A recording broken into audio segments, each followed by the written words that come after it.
know each other from college. You know who you sound like? The old lady from Monsters Inc. Mike Wazowski. Hey guys, welcome back. It's Miilo here, and today we have a special guest on my little show, page, whatever. I'm calling it the Paint Party, so let me introduce you to one of my good friends and fellow artists. What's up? I'm Noah. I'm a good friend of Milo's, and we were classmates at UNC Charlotte as well. I'm a full-time teacher at the Holt School of Fine Art, and I also, on the side, love to paint animals.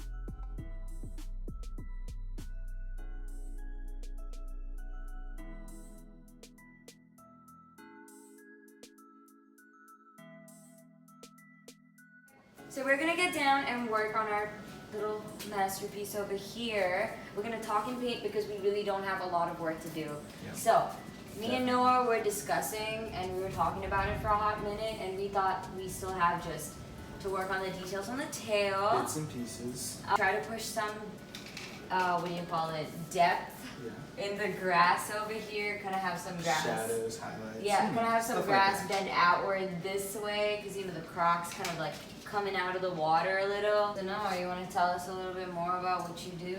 Yeah, absolutely. So I'm a full-time instructor at the Holt School of Fine Art. I like to teach art, and on the side I like to draw and paint endangered wildlife, mainly because I love animals. I started going to UNC Charlotte to study biology because I thought that's really what I wanted to do. Really quickly figured out that I hate biology. I wanted to study it to get into marine biology so I could work out in the ocean and everything, but you have to go through 2 or 3 years of like molecular biology, chemistry, stuff like that, organic chemistry, and I don't know, I didn't have the attention span to stick to it. It was really tough. I did one biology class, it was an advanced class, and I barely passed it. And I was like, if I'm gonna have to work that hard to do something as a career, why not do what I love, you know? Yeah. Because the same amount of work ethic has to be put forward to be an artist, but just I just a love different this type. Yeah, exactly. Instead of staying up at 3 in the morning studying biology, I was staying up at 3 in the morning painting. Yeah, you know what? That kind of sets a better perspective than what I initially had before I got in. Like, okay, so I took business, art, accounting, and physics. Because, you know, the school systems work a little bit differently. Yeah. So I took those classes throughout my high school. And then for like my senior year, I just took like art and business and accounting. Accounting because my dad made me. Yeah, and honestly, accounting's a good option though. There's a lot of different career paths based off that. Yeah, but it's so much numbers. Like, who can math? I mean, it's literally called counting, so. Yeah, I really hated accounting. That's the exact same way that I felt about biology, and that's part of the reason why I really wanted to get into art. Because I can do the same thing, you know, you can still help raise awareness for endangered animals and stuff, just do a little more of an artistic purpose, right? Exactly, voicing our opinion through a different medium. So, Miilo. Tell me. I want to hear the process from your perspective on going into this painting and how we kind of figured out the topic that we were going to do. Okay. This incredibly obscure idea. How did we come up to this conclusion? Okay, so on Instagram, I had asked everybody what they would like to see next, or what kind of painting I could do. And turns out, so I have a friend from back at home who had suggested a lion losing a fight. Now tell me how intriguing that would be to see a painting where a lion lost a fight. Seems impossible. Can we talk about how hard it would be to catch something like that? Because let's be realistic too. If a lion lost a fight, that man might as well be dead. Yeah. That's someone with a gun from far away. Yeah. That's the only way a lion's losing a fight. And I thought a collaboration with you would be good because you like nature.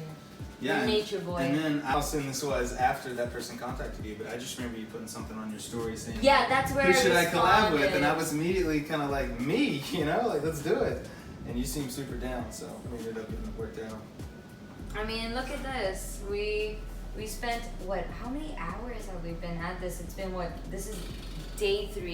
Yeah. This baby out, made it our. And we definitely kind of made it up for the most part as we went. I mean, we had a little bit of an idea, but we weren't even sticking with a specific reference source. We kind of just jumped Built around here and own. there, Yeah. Which I think was my favorite part about it. Actually, my favorite part about it was definitely the fact that while we were making this, we bounced back and forth. And she worked on the line for a little bit, and I worked on the crocodile, and we switched, and we did the same thing. We switched again. Yeah, we basically started with a great foundation. We thought instead of having just a lion in a fight with another lion, give it a little bit of another king, a king of the swamps.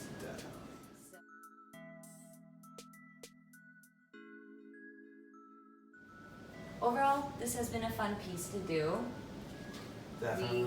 We got to mess around with a bunch of shit, try to figure out acrylics. We both are originally oil painters, so you can only imagine how much hate was coming out Definitely. of trying to work with a medium that we're Not the not same used thing to. at all. Okay, so what colors were you mixing to make this green? This is going to be like a lime green. Just a lime green and without a red? then this. Wow. Whatever you mix. Going all over the place. Okay, so I'm all over the place when it comes to painting. Like, I like to mix everywhere on my palette. And unless it's like a big portion, I like to experiment and mix everything out of. I'm not one for like having different like colors. Sure. I just straight up mix it because in one of my classes at CPCC, I had this teacher and she made us mix all of our colors from scratch. You had a limited palette. Yeah. You had to work with like primaries and secondaries. And I kind of like that better because it gives me a better feel for the colors that I'm working with. And it also just gives you an overall better understanding of the color wheel, which is like a super vital, important tool as an artist. yeah, this project was really great. Yeah, it's been a lot of fun. I've definitely enjoyed it. I feel like school should come up with ideas like this. You know what I mean? Where you get to collaborate with people. In the as actual opposed to painting. as opposed to what we usually do. I feel like we definitely had group projects, but the helping only came in concept. It didn't come in actually painting on the same canvas. And I think it's good to first off trust another artist and also be able to give up on an area and say, you know what, whatever you're seeing that you need to change, come and change it. You know, like, because a lot of times I know sometimes as an artist you get a little attached to something and you don't want anyone touching it. You know, you just want it to be that way, and sometimes you got to break free of that and let someone, you know, come and do their thing. Yeah, you have to be open to criticism, especially when it's needed and valid to the point where it's like, oh, okay, you know what, I see it now. Not just this is what's wrong. Yeah, not to be You know, just, stubborn. listen Yeah, up. definitely. I know there are people like that who still haven't grasped how to handle criticism. And some people also don't know how to give it. Oh, can't believe we're coming close to finishing this. It's been a while. Really was a great collaboration, in my opinion. I definitely enjoyed it 10 out of 10 because we really hustled. We put so much time. Kind of like a schedule. Well, no, we tried to stay close to a good schedule. Yeah, we did. I mean, for the most part, we were pretty consistent with it. We were very consistent. We tried to meet as much as we could. So we met at least once a week. Yeah, about. And how long It's have been we once a been? week. We've been working on this for This at is our least. 4th time meeting up for it, I believe. I could be wrong about that. I feel like we've met up so many times, but we've definitely got some good amount of work down from the very day that we started up until now. We've definitely seen like a push for progress. What did you think was the hardest part about this piece? The hardest part about the piece, I think, was definitely, believe it or not, in my opinion, getting that stupid background put in. I feel like, we kind of agreed on an idea and put it down. We didn't really like it. We had to come back and keep doing different things to it, but we eventually got it.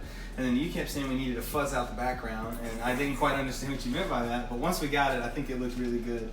The animals, to me, I feel like both of us just kind of clicked in a zone and looking at the reference photo and just kind of went with it. Yeah, we really just found like 2 perfect reference images, and we put them together and kind of worked our own palette in here. So we didn't really We definitely changed up the colors. we changed it up to work to our own liking. We wanted something to be vibrant, very in your face, overflow of something, Definitely. but a great composition and all. A lot of vibe. But definitely more work and experimenting I do out here than I do for class. Does that make sense? Oh, absolutely. Like, Is it because there's a grade attached, or is it a different mindset that you kind of have? I feel like over here there's just a little bit more freedom when it comes to Definitely. your own work. Well, and I think part of that, at least for me, was because there was a grade attached. Because I felt like, I felt a little scared to mess up. Whereas when you're working on your own work, something I had to figure out pretty quickly is like you've got to mess up. Yeah, you do. You've got to mess up and break away from being scared and learn from And how you? I think it's more important that you mess up and learn how to get out of it. Yeah. Because that way you know how not to get into it again. My biggest pride is the lion, as always. Definitely. Has anyone really done a piece like this? I don't know if I have. Not in, at least in a painting format. Maybe a digital illustration. I'm sure there's a lion fighting a crocodile somewhere. Probably not. I thought you were going to say, I don't think I've ever seen a lion in a picture that's lost a fight. The only picture I've ever seen of a lion that lost in a fight was by another lion.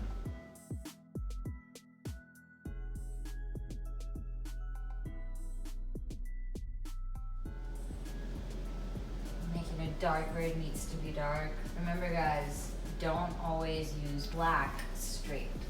Or just Definitely straight up. Mix your black. Trying to make these paintings look as realistic as possible.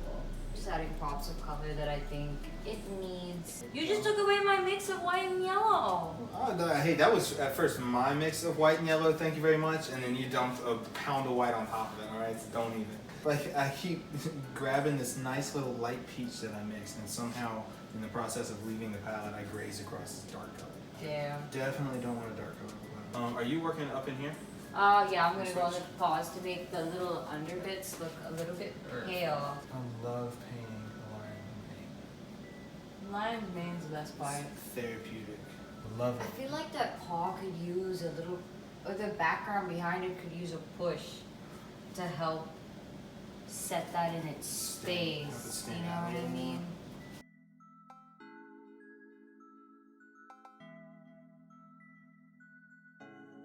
I think this is definitely my favorite part of any animal painting is when you're at a point where you're close to being finished and you're just putting in those like finishing Final highlights. And it's just like, whoa.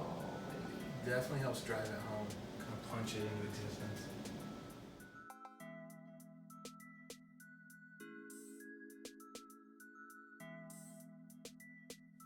There you guys have it. We finished it. And Completely done. took us a minute, took us a while, but it's all worth it. And if you didn't have us mention it before, let Noah explain it to you. Hopefully if we sell this, a portion of the proceeds is going to go to the Rainforest Alliance, which currently most of their funds are going towards the Amazon rainforest burning down, in case you haven't somehow possibly heard of it. And we wanted to kind of help out. Again, we're fully aware that these animals aren't in that sort of area, but we still wanted, to do something along those veins because it's conservation. So. Might as well throw in a little bit of the proceedings to the cause. I want to know what you guys think about this. The battle. Who do you think would win? Personally, I think the lion would win. It's the lion. Potato. Could go Potato, potato. He keeps saying that, but I don't know about it. Make sure you follow him on all the socials. I'm going to pop that somewhere down below. I would appreciate it.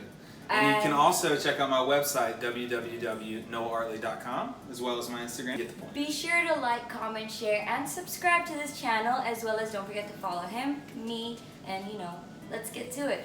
Thank you so much for watching this video. We had a great time working on this. Definitely. Let me know who else you would want me to collaborate with. Or maybe we could do another collab. So if you have something else we can tackle, drop them down below. And for the most part, thanks for watching. And appreciate it. Love you guys. Then I'm just gonna be. Am I too much in front? You're not wanting me to actually like jump in no, there. No, okay, no. Right, that's what I when thought. I edit it Yeah, is where you'll be cool. in it.